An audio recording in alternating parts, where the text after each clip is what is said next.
তোমরা কি জানো পৃথিবীতে এমন দুইটা বই আছে যেগুলো নিয়ে হাজার হাজার বছর ধরে মানুষ তর্ক করছে।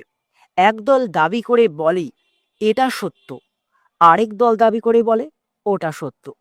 কিন্তু আসল প্রশ্নটা কেউ করে না, সত্য আসলে কোনটা, বাইবেল নাকি কোরআন? ভাবো তো, যদি তুমি ভুলটাকে সত্য ভেবে সারা জীবন কাটিয়ে দাও, যদি তোমার বিশ্বাসটাই ভুল হয় সারা জীবন। আজ আমি কোনো ধর্মকে ছোট করতে আসিনি, আমি শুধু এমন কিছু তথ্য দেখাবো যেগুলো দেখার পর তুমি নিজেই সিদ্ধান্ত নিতে বাধ্য হবে।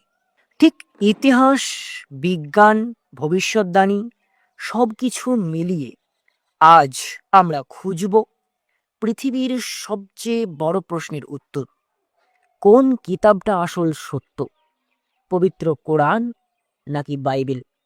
ভিডিওটা শেষ পর্যন্ত দেখো, কারণ শেষের 2 মিনিটে আমি এমন সত্য দেখাবো যেটা তোমার বিশ্বাসকেই নাড়িয়ে দিতে পারে।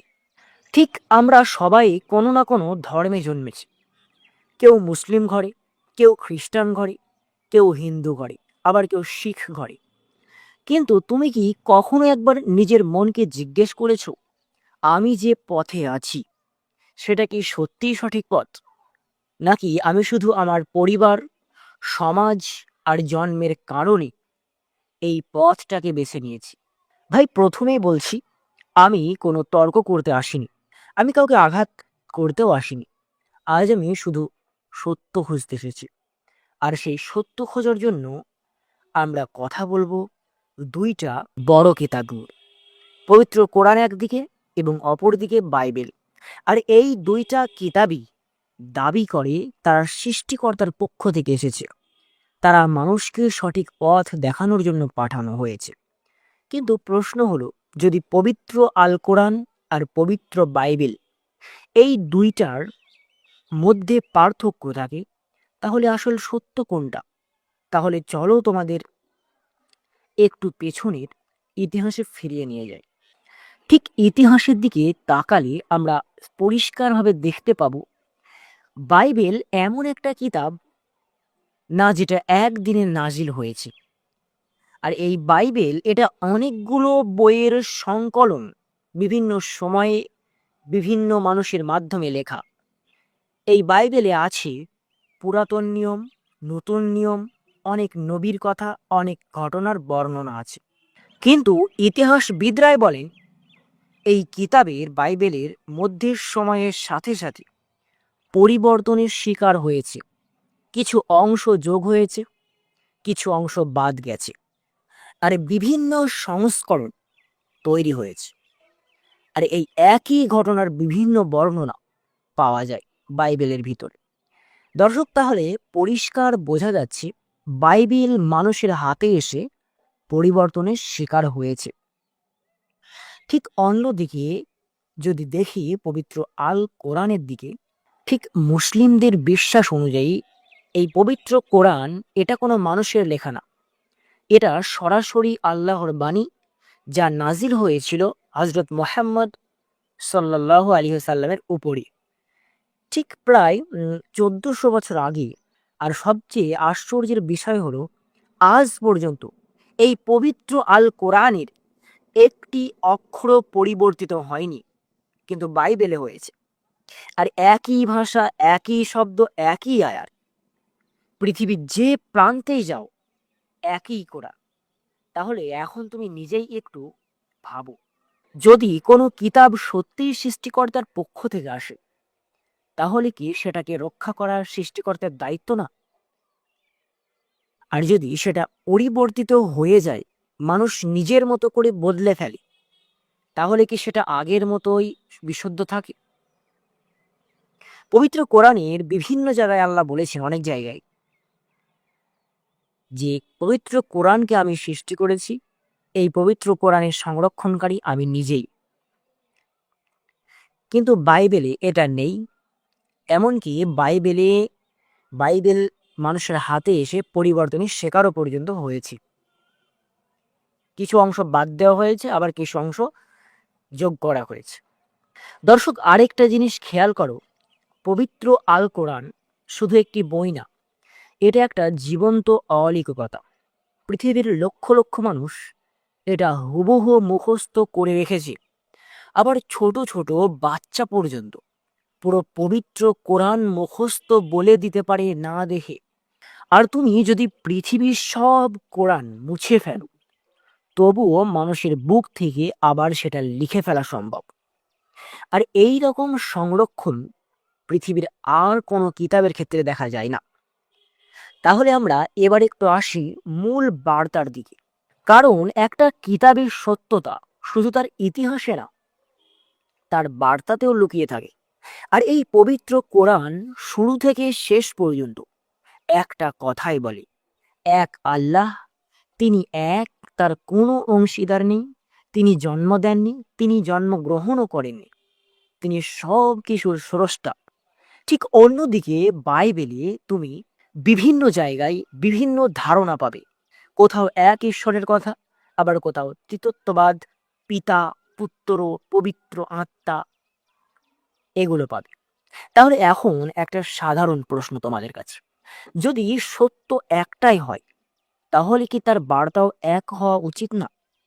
নাকি সত্যের মধ্যেই বিভ্রান্তি থাকতে পারে? প্রিয় দর্শক, আমি জানি এই কথাগুলো অনেকের কাছে কঠিন লাগতে পারে, কিন্তু সত্য সব সময় সহজ হয় না। সত্য কখনো কখনো আমাদের পুরনো বিশ্বাসকে চ্যালেঞ্জ করে, আমাদেরকে শান্তির জায়গা থেকে বের করে আনে। ঠিক আরেকটা বিষয় আছে যেটা নিয়ে খুব কম মানুষই চিন্তা করে, আর সেটা হলো একটা খোলা চ্যালেঞ্জ পবিত্র কোরআন নিজে থেকে দিয়েছে।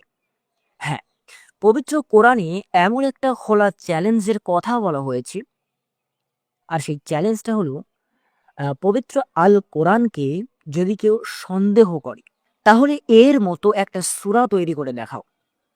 আর একটা মজার বিষয় হলো, 1400 বছর ধরে এই চ্যালেঞ্জটা রয়ে গেছে। বড় বড় কবি থেকে শুরু করে, সাহিত্যিক থেকে শুরু করে, দার্শনিক অনেকেই চেষ্টা করেছে, কিন্তু কেউ পারেনি কোরআন শরীফের একটা অক্ষর পর্যন্ত এদিক ওদিক করতে। সুবহানাল্লাহ, পবিত্র কোরআন শরীফের একটা অক্ষরও ভুল ধরতে পারেনি কেউ। সুবহানাল্লাহ।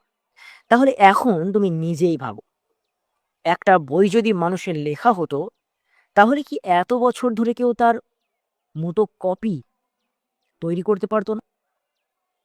নাকি এখানে এমন কিছু আসে যা মানুষের ক্ষমতার বাইরে?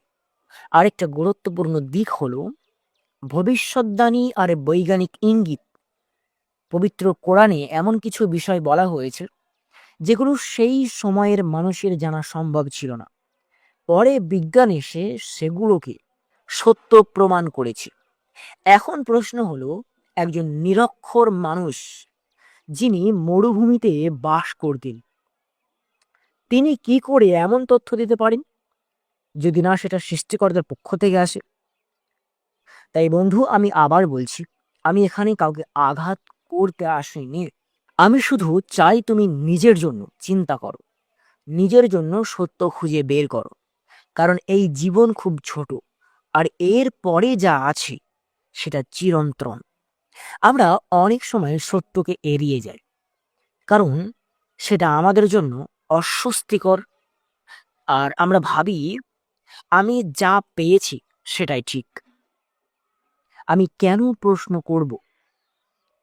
কিন্তু একটা সৎ মানুষ কখনো প্রশ্ন করতে ভয় পায় না, কারণ সৎ মানুষ জানে সত্য তাকে আরো শক্তিশালী করবে। আর তুমি যদি সত্যিই সত্য খুঁজতে চাও, তাহলে একদিন একা বসে পবিত্র কোরআন পড়ে দেখো, মন খুলে পড়ে দেখো, আর তারপরে নিজের হৃদয়কে জিজ্ঞেস করো, এই পবিত্র কোরআনের কথাগুলো কি মানুষের হতে পারে, নাকি এর পেছনে এমন এক শক্তি আছে যিনি সব কিছু জানেন? আর প্রিয় দর্শক, ভিডিও শেষে একটা কথাই বলেই আমি শেষ করতে চাই, আমরা মানুষ, আমরা ভুল করি, আমাদের জ্ঞান সীমিত, কিন্তু সৃষ্টিকর্তার জ্ঞান সীমাহীন। তার বাণী কখনো পরিবর্তিত হয় না, কখনো ভুল হয় না। তাই আজকের ভিডিওটা যদি তোমার মনে একটু হলেও প্রশ্ন জাগায়, যদি তুমি একটু হলেও সত্যের দিকে এগিয়ে যাও, তাহলে এই ভিডিওর উদ্দেশ্য সফল। আর যদি তুমি চাও এমন আরও ভিডিও যেখানে শুধু আবেগ না, প্রমাণ, যুক্তি আর সত্য নিয়ে কথা বলা হয়, তাহলে এই চ্যানেলটি সাবস্ক্রাইব করো।